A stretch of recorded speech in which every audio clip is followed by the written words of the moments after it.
Biography of holy prophet peace be upon him part 9। सबसे पहले दुरूद व सलाम अल्लाहुम्मा सल्ली अला वसल्लम नबीना मुहम्मद। जैसे कि मैंने आप लोगों को पार्ट 8 में बताया था कि कैसे हमारे प्यारे नबी के ट्राइब का, उनके कबीले का, बनु हाशिम का बायकॉट पैगन्स ऑफ मक्का ने कर दिया था। खाने की भी कमी हुई थी, लेकिन उसके बाद ये जो बायकॉट, ये जो माहिदा था, ये ख़त्म कर दिया गया पैगन्स ऑफ मक्का की तरफ से, और मुसलमान ये सुन के बड़े खुश भी हुए थे। अब उसके बाद बायकॉट के बाद आता है एक नई चीज़ जो कि है द ईयर ऑफ सोरो। ईयर ऑफ सोरो मतलब गम वाला साल। अब इस साल में क्या हुआ था वो इंशाल्लाह मैं आप लोगों को आज की वीडियो में बताऊंगा। तो शुरू करते हैं वीडियो को अल्लाह के नाम से। जब हमारे प्यारे नबी सल्लल्लाहु अलैहि वसल्लम 8 साल के थे तो उनके दादा, जो कि उनके फादर एंड मदर के बाद उनकी हिफाजत कर रहे थे, उनकी परवरिश कर रहे थे, अब्दुल मुत्तलिब, उनका भी इंतकाल हो गया था। फिर हमारे प्यारे नबी के चचा जान ने उनकी हिफाजत और हिमायत करने की ज़िम्मेदारी अपने कंधों पर ले ली, जिनका नाम था अबू तालिब। कुरैश पैगन्स ऑफ मक्का अबू तालिब को कहते थे कि या तो अपने भतीजे को हमारे हवाले कर दे, या तो इसको समझा दे कि ये इस्लाम को बहलाना बंद कर दे, मतलब इस्लाम जो तेज़ी से बढ़ता जा रहा था उसको बंद कर दे, वरना हम इनको नहीं छोड़ेंगे। लेकिन अबू तालिब इनकी बातों में बिल्कुल भी नहीं आए, जुल्म सितम से आने के बाद भी इनकी बातों में नहीं आए, और हमारे प्यारे नबी की हिफाजत और उनका साथ हर कदम पे दिया। हमारे प्यारे नबी अपने चचा जान अबू तालिब से बहुत ज़्यादा मोहब्बत करते थे, क्योंकि उन्होंने हमारे प्यारे नबी का हर जगह साथ दिया है। जब अबू तालिब के इंतकाल का, इस दुनिया से जाने का वक्त करीब आया तो हमारे प्यारे नबी उनके घर पे तशरीफ़ ले गए। वहाँ पे उस वक्त अबू जहल और अबू उमय्या भी मौजूद थे। हुज़ूर सल्लल्लाहु अलैहि वसल्लम ने अबू तालिब से कहा कि आप मरने से पहले एक दफ़ा ला इलाहा इल्लल्लाह कह दीजिए, ताकि क़यामत के दिन मैं आपके लिए मग़फ़िरत की दरख्वास्त कर सकूं। लेकिन अबू जहल और अबू उमय्या भी उस वक्त मौजूद थे, तो उन्होंने कहा कि अबू तालिब को कि क्या तुम अपने बाप दादा का दीन छोड़ दोगे?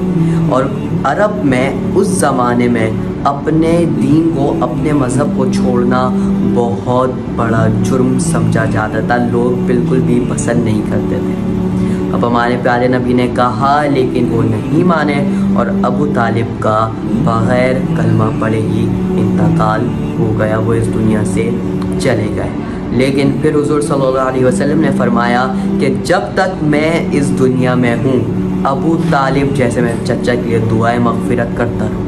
इस पर अल्लाह सुब्हानहू व तआला ने कुरान की ये आयत नाजिल फरमा दी कि पैगंबर और दूसरे लोगों को ये जायज़ नहीं है कि वो मुशरिकीन के लिए दुआएं मग़फ़िरत करें, अगरचे वो रिश्तेदार भी ना हों। इस अमर के ज़ाहिर होने के बाद कि ये लोग दोज़खी हैं। कुछ अरसे के बाद हज़रत खदीजा रज़ियल्लाहु ताला अन्हा का भी इंतकाल हो गया, और वो भी इस दुनिया से तशरीफ़ ले गईं जब हमारे प्यारे नबी 50 साल के थे। हज़रत खदीजा और हमारे प्यारे नबी सल्लल्लाहु अलैहि वसल्लम की शादी, उनका साथ 25 ईयर्स तक रहा, 25 साल तक दोनों का साथ रहा था। हज़रत खदीजा रज़ियल्लाहु ताला अन्हा ने हुज़ूर सल्लल्लाहु अलैहि वसल्लम की हर मुश्किल हालात में मदद करी है, अपने माल से और वैसे भी। हमारे प्यारे नबी सल्लल्लाहु अलैहि वसल्लम के लिए बहुत मुश्किल हो चुका था, क्योंकि पहले अबू तालिब का इंतकाल, उसके बाद हज़रत खदीजा उनकी वाइफ का इंतकाल, और ये सब के बाद मुशरिकीन मक्का, पैगन्स ऑफ मक्का की हिम्मत बहुत ज़्यादा बढ़ गई, और वो हमारे प्यारे नबी हज़रत मोहम्मद मुस्तफ़ा सल्लल्लाहु अलैहि वसल्लम को डिफरेंट वेज से तकलीफ़ें और जुल्म व सितम देने लगे। Then Holy Prophet peace be upon him thought that he need to go to the Taif। अब ताइफ जो है वो पहाड़ों के ऊपर एक जगह बनी हुई है। आप लोग उम्रे पे या हज पे जाएँ तो ज़रूर उधर विज़िट करिएगा। ये जो आप लोग पिक्चर देख रहे हैं, ये ताइफ के रास्ते की ही पिक्चर है, ये उसके रोड्स हैं। اب طائف میں حضور صلی اللہ علیہ وسلم نے سوچا کہ شاید وہاں کے لوگ میری بات سن لیں اور اسلام جیسی پیاری اور خوبصورت نعمت کو قبول کر لیں، اسلام کو قبول کر لیں اور صرف ایک اللہ سبحانہ و تعالیٰ کی عبادت کریں۔ لیکن ہوا سب کچھ الٹا۔ طائف کے لوگوں نے ہمارے پیارے نبی پہ اتنا ظلم کرا کہ ہمارے پیارے نبی کے خون پتھر کھانے کی وجہ سے پورا ان کے جوتے خون سے بھر گئے تھے، اتنا ان پہ پتھرا ہوا تھا۔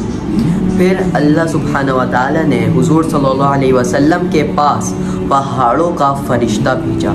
اب ہر فرشتے بہت لا تعداد اور ہر چیز کا ایک الگ فرشتہ ہے، موت کا الگ فرشتہ، پانی کا الگ فرشتہ، ایسے ہی پہاڑ کا بھی ایک الگ فرشتہ ہے۔ اللہ سبحانہ و تعالیٰ نے حضور صلی اللہ علیہ وسلم کے پاس پہاڑ کا فرشتہ بھیجا اور فرشتے نے حضور صلی اللہ علیہ وسلم نے کہا کہ اگر آپ کہیں تو میں ان طائف کے لوگوں کو 2 پہاڑ کے بیچ میں کچل کے ختم کر دوں۔ تو حضور صلی اللہ علیہ وسلم اتنے اچھے دل کے تھے، انہوں نے کہا نہیں، بلکہ مجھے امید ہے کہ ان طائف کے لوگوں کے بچے ایسے ہوں گے کہ وہ صرف ایک اللہ سبحانہ و تعالیٰ کی عبادت کریں گے اور اس کے ساتھ کسی کو شریک نہیں ٹھہرائیں گے۔ اب اس ایئر آف سورو، غم والے سال کے بعد اللہ سبحانہ و تعالیٰ نے حضور صلی اللہ علیہ وسلم کے دل کو آرام دینا چاہا اور ان کو خوش کرنا چاہا، تو اللہ سبحانہ و تعالیٰ نے حضور صلی اللہ علیہ وسلم کو معراج پہ بلا لیا۔ جی ہاں، اگلا جو ہمارا پارٹ ہونے والا ہے، اگلی جو ایپیسوڈ ہے ایپیسوڈ 10، اس میں انشاءاللہ تعالیٰ میں آپ لوگوں کو بتاؤں گا معراج کے سفر کے بارے میں فل ڈیٹیل میں۔ تو اگر ویڈیو اچھی لگی ہو تو لائک، شیئر اینڈ سبسکرائب۔ انشاءاللہ ملاقات ہوگی نیکسٹ ویڈیو میں۔ Don't forget to press the bell icon. اللہ حافظ۔